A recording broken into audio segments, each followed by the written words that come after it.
Join us now for Education Matters, a weekly look at the real people and real stories in education across North Carolina. Welcome to another episode of Education Matters presented by the Public School Forum of North Carolina. I'm your host, Keith Poston. As you know, each episode we focus on a central topic. This week it's early childhood education. North Carolina was an early leader nationally in increasing access to early childhood education with the creation of Smart Start in 1993, a unique public-private partnership that still serves thousands of North Carolina children every year. We'll talk to Smart Start's president, as well as the head of an early childhood education group and a Duke University researcher who published a study on early childhood education that is generating attention across the country. All of this on today's show. Like every week, before we tackle the main topic, we open with a segment we call Edlines. It's a quick scan of education headlines across North Carolina and the U.S. As we predicted in last week's Edlines, Donald Trump has tapped a prominent figure from the school choice movement to head the U.S. Department of Education. Betsy DeVos, a billionaire and conservative activist who has bankrolled efforts to expand private school vouchers and charter schools, has been nominated to head up the 4,400-person department that establishes policy and administers most federal assistance to education. Critics point out that DeVos has never worked in education and, like her children, only attended private religious schools, which have been primary beneficiaries, along with for-profit charter and private school operators, of her advocacy and funding efforts. Supporters praise her as an education reformer who will bring much-needed choice to families across the U.S. For many students, dropping out of high school isn't the end of the line, but more like a stop out along the path to a diploma. This is according to the National Center for Education Statistics. Of the students who entered high school in 2009, fewer than 3% were no longer in school in 2012, but nearly 7% had stopped out, that is, left school for 4 weeks or more at some point in grades 9 through 11, only to have returned by 2012. The federal study found that students in the poorest 20% of families nationwide were generally more likely than those from other income groups to both stop out or drop out. Last week, U.S. Education Secretary John King sent a letter to governors and school leaders across the U.S. asking for an end to hitting and paddling of students. North Carolina is one of 22 states that still allow corporal punishment, whether it be paddling, spanking, or hitting students. Secretary King called for the elimination of corporal punishment, calling it an outdated disciplinary method that educators, medical professionals, and researchers agree is harmful to students, in which the data shows us unequivocally disproportionately impacts students of color and students with disabilities. Secretary King went on to say statistics show it doesn't improve student performance or change unwanted behaviors. Finally, we'd like to extend our sincere condolences to the family and friends of North Carolina Central University community on the death of Chancellor Deborah Saunders White. Chancellor Saunders White died of cancer last week at the young age of 59, a little more than 3 years after she brought a can-do spirit and the mantra of Eagle excellence to campus. Chancellor Saunders White was the first permanent female leader and the 11th chancellor of the historically black university in Durham. She will be missed.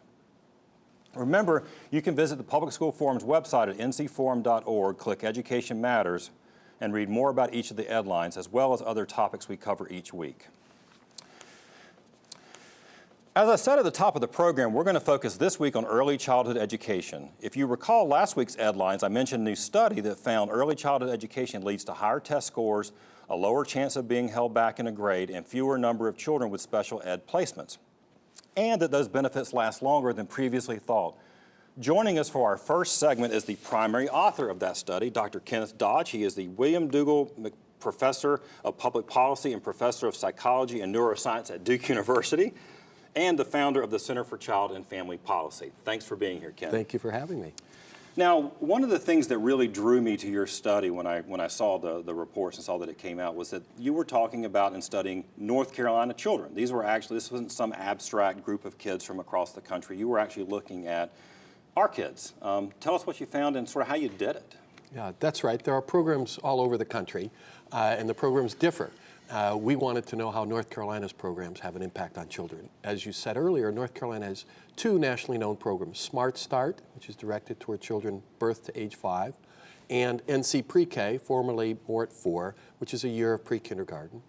These two programs have been in place for the past 20 years in North Carolina, but they have been funded at different levels and have been rolled out at different times in different communities in different years, depending on budgets and that sort of thing. Well, we took advantage, my colleagues and I took advantage of that fact to ask the question of whether the money makes a difference. If you were lucky enough to be born in a county in a year when your county got more of this funding for Smart Start or NC Pre-K, did you benefit? We found by examining large amounts of administrative data on over 1 million children in North Carolina over the past 20 years that indeed each of these programs has a positive impact. And unlike programs in other states, some other states, the impacts on North Carolina's children last, at least through the end of elementary school. Now, you mentioned something in that answer, you said, which we've actually explored on this show before, when you said about children lucky enough to be born in a county. Yes. We unfortunately, in North Carolina, there are, in many cases, 2 North Carolinas, and there are things that children have access to in some parts of the state and that they don't have in others. But you found that children who had quality childhood education benefited tremendously. I mean, what are the sort of the key takeaways, or how they benefited? What are the things specifically? Right. We examined 4 important educational outcomes: children's standardized reading achievement test scores, all the way through the end of elementary school by the end of grade 5, math standardized achievement test scores, grade retention, that is failing a grade or being forced to repeat a grade, and placement into special education for learning disabilities, behavior problems, whatever the cause might be. And on each of those 4 measures, if you were lucky enough to be born in a county that received a large amount of funding for one of these programs, your outcomes were better. About a half a year of learning improvement, which is a substantial amount. And the benefits lasted further than maybe previously thought. We've got a slide we're going to pull up on the screen. This is something that was from your report. You talk about how the really shows a gain of impact across the years. That's right. One of the concerns that got raised in evaluations from other states was that perhaps these positive impacts faded out over time and really wasn't a good long-term investment. So we were very keen on observing whether the impacts lasted in grade 3, grade 4, and grade 5. And what the slide shows is that for all of the measures, the impacts not only are sustained, but actually slightly grow, so that by the end of 5th grade, it's over a half a year of learning advantage for children who have benefited from these programs. Oh, that's obviously a tremendous improvement. Now, did you see any differences when you looked at the children served in terms of some socioeconomic? I mean, were children from poorer families, did they benefit more, less, the same? Right. We did examine different subgroups because that's a very important question. And we found that for each of the subgroups that we examined, the effects are positive and last. They're strongest for the children from the lowest income backgrounds, which is really good news because it means that these programs have the potential to close that achievement gap. And they close the gap without any kind of disadvantage or suffering from the middle income children. They gain from these programs as well. Right. Now in our next segment, we're going to talk to a couple of leaders in early childhood education, but you looked at the sort of the 2 primary programs, so it wasn't just NC Pre-K, you looked at Smart Start. So we're really talking about birth to 5 and the year before school, right? That's right, and we found that each of those programs has a positive impact and they supplement each other. You can't substitute one program for the other. What we're learning is we really need a birth to age 8 or birth to adulthood approach to education, and that each of these programs has a positive impact, and the best impact is if you're benefiting from both of the programs.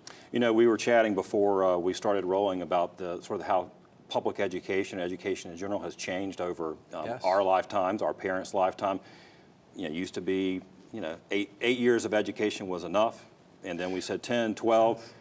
Should we be thinking about going the other way? Absolutely. So when public education began in America about 175 years ago, the best thinkers at that time assumed that learning didn't begin until age 7. That was the age of reason. And we thought what we did for our children before that age really made no difference at all. Well, learning from developmental science, brain science, has told us that brain development is maximized during early life. And so now we've moved to adding kindergarten.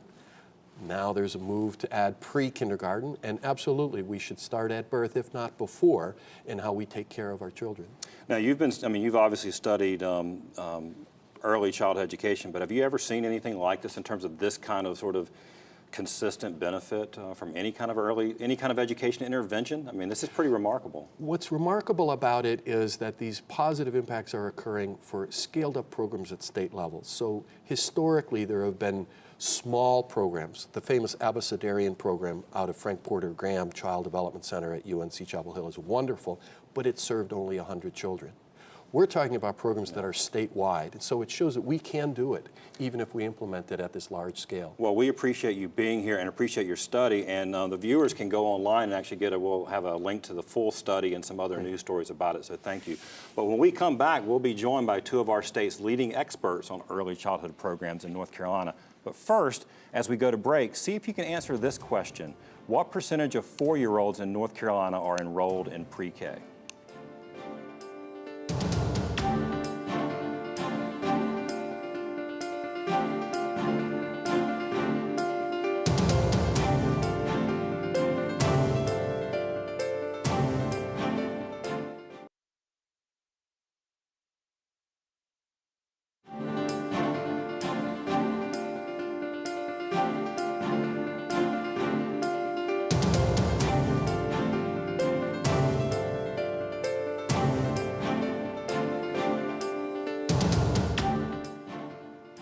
Welcome back to Education Matters. Did you guess 22%?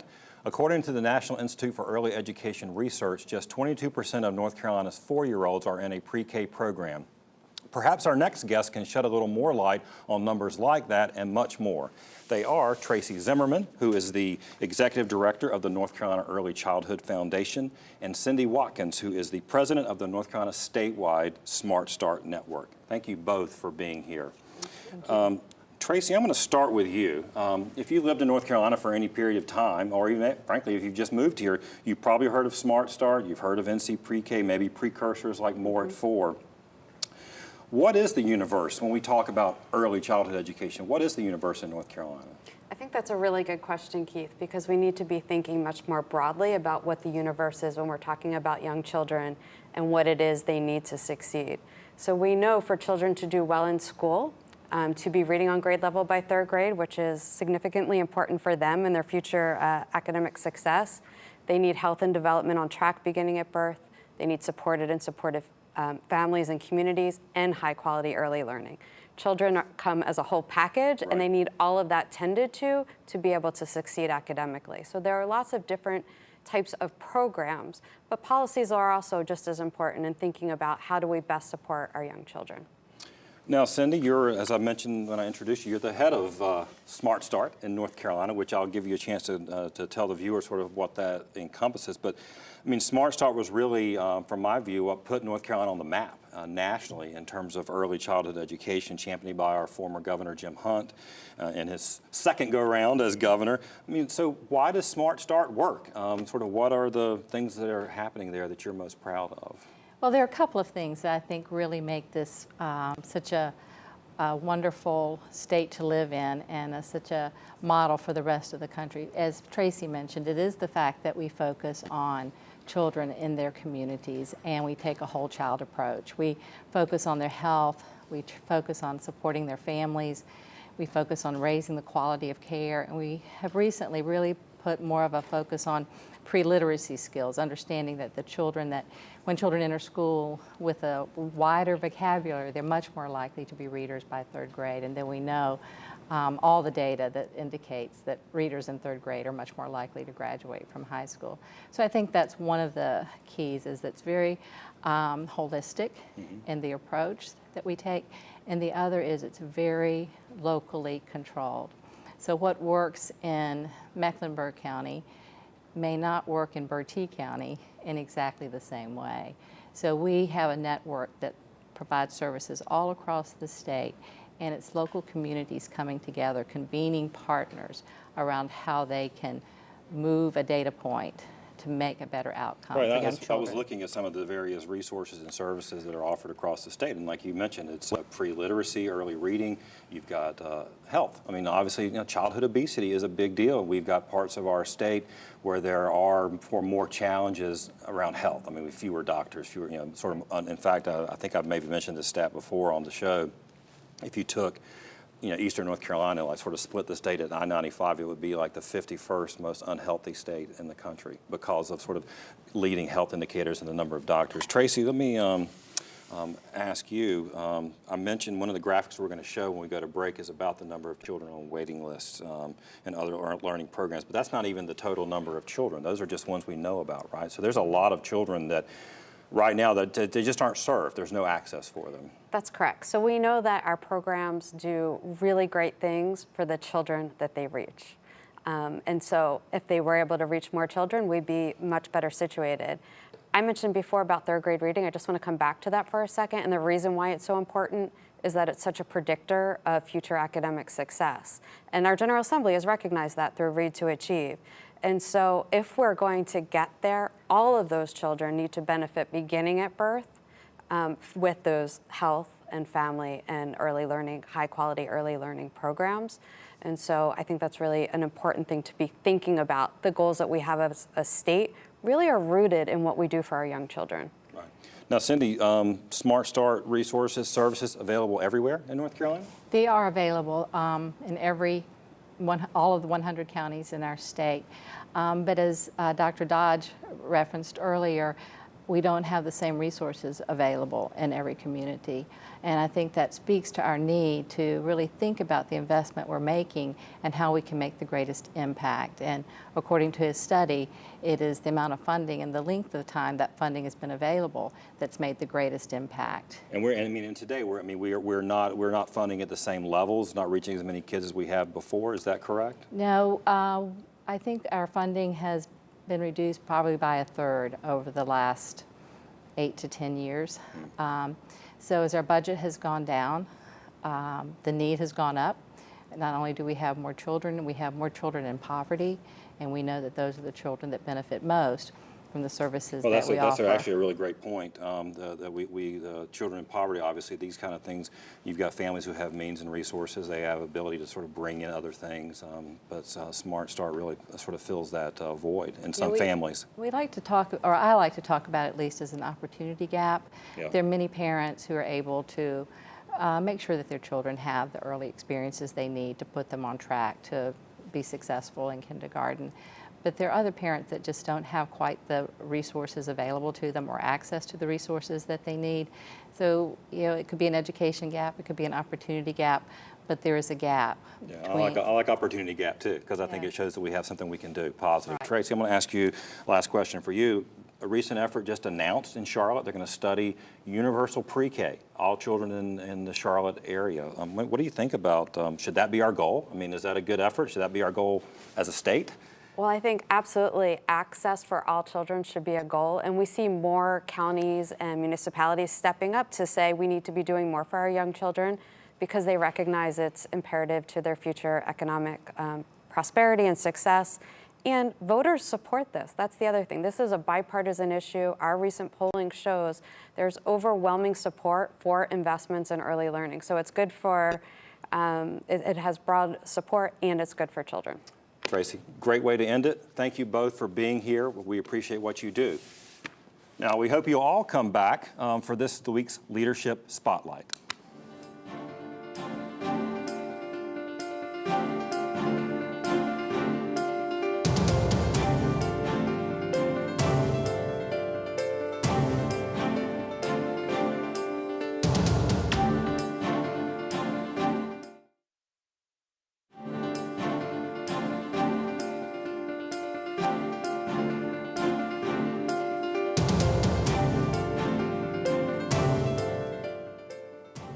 Each week, Education Matters spotlights individuals demonstrating exceptional leadership in education in North Carolina based on nominations from viewers like you. This week, we go to Chapel Hill. Leadership Spotlight is presented by the Borough's Welcome Fund, advancing biomedical science by supporting research and education. We opened our school with a vision of being a professional learning community. That was really important to our planning team, to hire teachers and staff who wanted to be a part of working collaboratively to focus on student learning. My push for them is to be as collaborative as possible. So they are sharing in the student learning. While we're making student learning the focus and the priority, the teachers' roles are to work together to design instruction and plan together to assess student learning together, share their results, and work for the good of all the children in the school. I think that definitely trickles all the way down to the students and makes them happy to be here and excited about their learning. She does a great job of empowering the teachers to become leaders as well and supporting their goals, taking risks, trying new things. She's very receptive. And then also she just has a human quality, whereas she's not just our boss. She's very compassionate and sees us as people who have a hard job to do at the end of the day, that we're all on sort of this team together. We can't reach children until they know that we value them and that we respect them and that we care about them. And that may start in the classroom, but it really transcends throughout the school. I think that every child needs to feel like the school is their home, it's their place, and they're people who care about them. And when that happens, when they feel connected and feel cared for, then they are much more ready to learn, they're ready to take risks, they're ready to accept new challenges, and we can push them to reach their potential. North Carolina is fortunate to have school leaders like Amy Rickard. If you know someone who deserves to be recognized, visit our website, ncforum.org, click on Education Matters, and you'll find a link to nominate someone in your community. After the break, this week's final word.